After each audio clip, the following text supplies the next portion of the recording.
సంవత్సరాల తరబడి ఎన్ని మందులు వాడినా మీ మోకాల నొప్పులు తగ్గట్లేదా? ప్రాణ పెయిన్ క్లినిక్ లో అత్యాధునిక చికిత్స. నేటి సమాజంలో మానవత్వాలు నానాటికి దిగజారిపోతున్నాయి. ఎవరికేమైతే మనకెందుకులే అనుకునే మనుషులేని మనసుల మధ్య మనం బతుకుతున్నాం. నోరు లేని మూగ జీవాలు, పక్షులు మరణించినప్పుడు సాటి జీవుల కలేబరాల వద్దకు వెళ్లి సానుభూతి చూపిస్తాయి. కనీసం వాటికున్న జాలి, మమకారం మనకు లేకపోవడం సిగ్గుచేటు.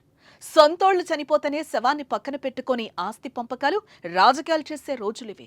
అలాంటిది ఎవరికో ఏదో అయితే పట్టించుకుంటామా? అసలే పట్టించుకోమనడానికి ఈ వీడియోని నిదర్శనం. दूध हालांकि बह भी चुका है, लोग फुल मजे उठाते हुए दूध के. ఉత్తరప్రదేశ్లోని గజియాబాద్లోని హైవే మిల్క్ ట్యాంకర్ను వెనుక నుంచి వచ్చిన మరో వాహనం ఢీకొట్టింది. ఈ ప్రమాదంలో ట్యాంకర్ డ్రైవర్ అక్కడికక్కడే మృతి చెందాడు. అయితే స్థానికులు మానవత్వాన్ని మరిచారు. వారి కళ్ల ముందే మృతదేహం ఉన్నా తమకు పట్టనట్లుగా వ్యవహరించారు. కనీసం గాయపడ్డ క్లీనర్ ను కూడా పట్టించుకోవడం లేదు. ఏ ఒక్కరూ అంబులెన్స్ కి ఫోన్ చేసినా పాపాన పోలేదు. కాగా మిల్క్ ట్యాంకర్ నుంచి లీక్ అయిన పాలను మాత్రం బాటిల్లో పట్టుకుపోయారు. ప్రాణం కన్నా పాలే విన్నా అన్నట్లు కనిపించిన ఈ దారుణ ఘటన సామాజిక మాధ్యమాల్లో వైరల్ గా మారింది.